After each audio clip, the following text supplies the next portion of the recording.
Hello and welcome to another week and another Chapter 11 review. Guys, this is a good chapter. We've talked about lighting, we've talked about signage, we've talked about symmetry, we've talked about balance. Now you got to put it all together and talk about a theme. Now within a theme, I'm over on page 182. Right there on page 182 in the introduction, it's the third paragraph down or so. It talks about a single mannequin in a window, elegantly presented, sends a message that exclusive merchandise is within, while a display with many items together puts the emphasis on price and appeals to the more cost-conscious shopper. This is the idea behind a theme. And again, it's turning that shopper into a buyer. Talks about a major factor in the complexity of the presentation is and it always comes back to money. Budget. How much money is going to decide how big or how bad that dang display is going to be. Of course, the major expenditures at Christmas is when retailers are most active, get their most profits, and that's when the visual merchandisers are going to be extremely busy. Same page 182, we talk about the total environment philosophy. The company that started all that is Banana Republic, and it talks about in the first paragraph about total environment philosophy that is eventually imitated by others. They started it, but now it works so well, other companies are trying to take this on as well. And for example, it goes on to talk about no matter what time of year, the setting never changes. No special Christmas or Mother's Day displays are found at Banana Republic. Again, no seasonal changes are made to depict a special time of year, just a permanent setting that enhances the merchandise. And they're getting away with it. I mean, it works for them. That's what we want. Over on page 183, I don't know, it's about the second or third paragraph down.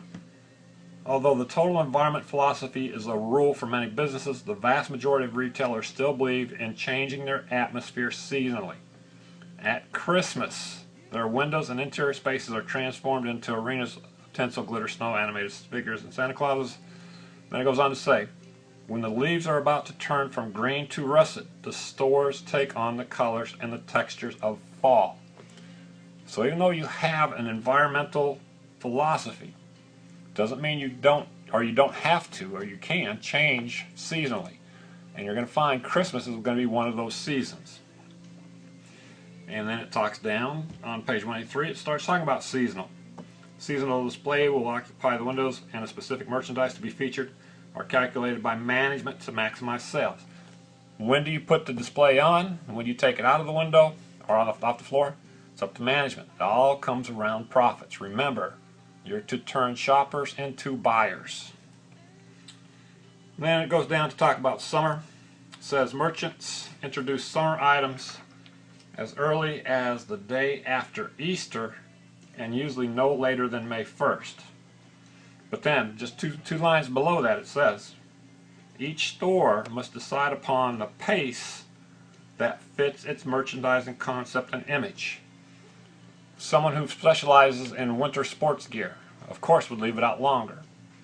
So remember, this isn't a hard and fast rule. Just keep that in mind. We talk about the fall on page 184. Prices in the fall are generally higher than those charged for summer goods, and the selling period is a long one. Did you get that? Prices in the fall are generally higher than those charged for summer goods, and the selling period is longer.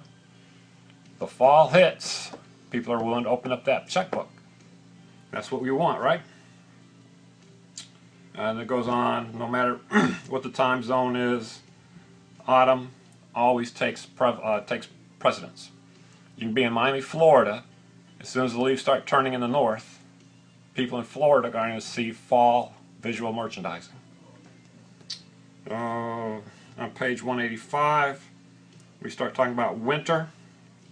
Now, when we talk about winter, understand we're not talking about the Christmas season. Those 6 weeks of Christmas is a separate theme altogether. All we're talking about is winter. Okay, so in winter, we're over on 186. Keep in mind that just because it's winter I don't have to wait for the first day of winter to make a display about winter. I'm not following calendar year or calendar days. We talk about October, November. These months are also used to sell off the merchandise that did not meet the customer's expectations in the fall. So we've got some fall merchandise, didn't sell. All of a sudden I can start trying to sell it now. We talk about at the very bottom of page 186, resort merchandise. These are the people who take vacations in the winter time. There's a lot of money there. Do up a display focusing, you can be in, I'm just going to make up a city, Duluth, Minnesota. But if you have a lot of vacationers that go down to Florida from Duluth in, let's say, January, why not put a display up featuring summer wear for those vacationers, what's called resort merchandise, to buy before they go down to Miami, Florida. Just something to think about. 186 and 187, we talk about spring. Spring is, and this is on bottom page 186. The season is typically short and low in sales volume, but it prepares the shopper for the summer. So it might be a short season, might not get a lot of money, but it's prepping the buyer for the summer season. Stores introduce merchandise that is lighter in both color and fabric and feature it in a spring-like setting. Then over on page 188, I'm already at almost 7 minutes. I might have to break this up into two. Guys, this is a good chapter. If you're really thinking about a career in visual merchandising or marketing even, read this chapter. It's a good chapter. So I might have to break this up into two, but we'll see. Page 188, we talk about the holidays. Valentine's Day promotions require just a few days before the actual event, while Christmas season lasts at least 6 full weeks. So Valentine's Day, Mother's Day, Father's Day, you're going to see that these presentations are short-lived. Whereas Christmas, of course, our big season, is probably 6 weeks, if not more. The actual displays for Christmas are generally installed just prior to Thanksgiving, with some companies getting even an earlier start. Now we all know Christmas season around here starts September. Big Lots, Dollar Tree are usually some of the early retailers that get into it. We talk about on page 189 President's Week. This is Washington and Lincoln's birthday. Guys, this is a perfect opportunity to clean up on those winter merchandise items that didn't sell. Throw them out on clearance, get rid of them. Cleanup sales of winter merchandise is right around President's Week. Let's move over to Easter. And just the first sentence pretty much says it all. Unlike Christmas with its extravagant presentations, in most stores Easter is not a major merchandising thrust. In fact, it goes on to say, some companies do not even bother to make a distinction between Easter finery and general spring. There is an Easter market out there, but it's short-lived and probably doesn't bring in a whole lot of money. We talk about Parents' Day, Father's, we're on about 189 stuff. Parents' Day, Mother's Day, and Father's Day. Boost sales in some departments such as fragrances, clothing, and housewares. The very bottom line tells it all, and we have seen some of our homework assignments do this. This last line on the page. Often relying on an abundance of gift boxes piled high to set the theme. Think about some of the pictures we've seen where it's just a display stacked with boxes. That's exactly what they're talking about. Page 190, we talk about Valentine's Day. Again, a very short-lived season. 2 days, maybe 3 days prior, a good bit of your sales are going to come on Valentine's Day. And again, it's going to be a small selection of merchandise. We talk about Columbus Day over on 191.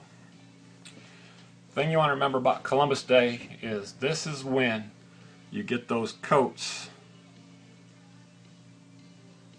the first day to start buying winter coats at a reduced price. You've started selling your coats, of course, I don't know, September, at Columbus Day, that's when you're going to put them on clearance, and you're going to see some coats move off your racks, because you don't want to store them, right? Coats are big and bulky. They're stylish. Let's get rid of them. Columbus Day. And then here's some good stuff on page 191. We talk about creative themes. Oftentimes, fantasy plays an important role in these creative endeavors. Creative themes we're talking about. The one thing I want you to look at, and I've got it not only highlighted, I've got it circled, and I've got stars around this one line. It says, and it's only part of the line, it says, stop passerbyers in their tracks. Can your display stop a shopper in their tracks? That's what it's all about. You got to stop them. And again, what's our philosophy? Turn that shopper into a buyer.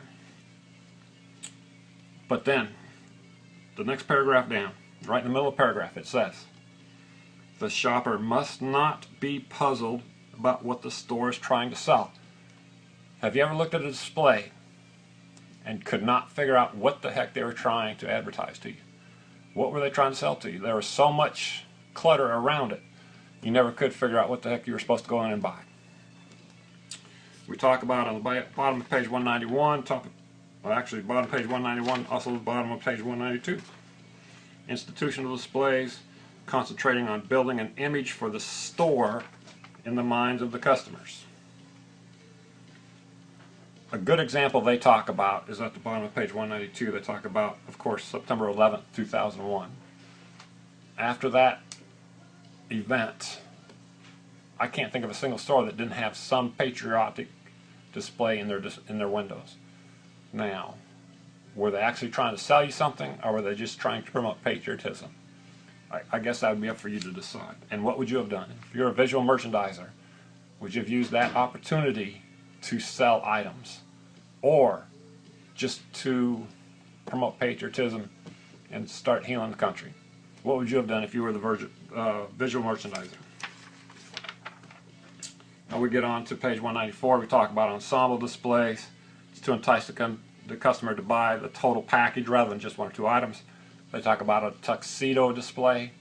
You display the tuxedo with a shirt, a tie, the shoes, the cufflinks, all that, in hopes that the buyer not only buys the tuxedo, but all the ancillary products with it. That's the ensemble display. We talk about special events and promotions. And then on page 196, it's in chapter review number 7. Much of the work done by visual merchandisers falls outside the seasonal themes and traditional holiday settings. The store depends on the creativity of the visual staff to come up with timely, motivating themes. So you got to be creative. You've got to create the windows. You're generating the profits. All right? Hope that helped. I apologize. I went 13 minutes and almost 30 seconds. I should have broken this into 2. But look for a second one on your assignment for this week. Have fun.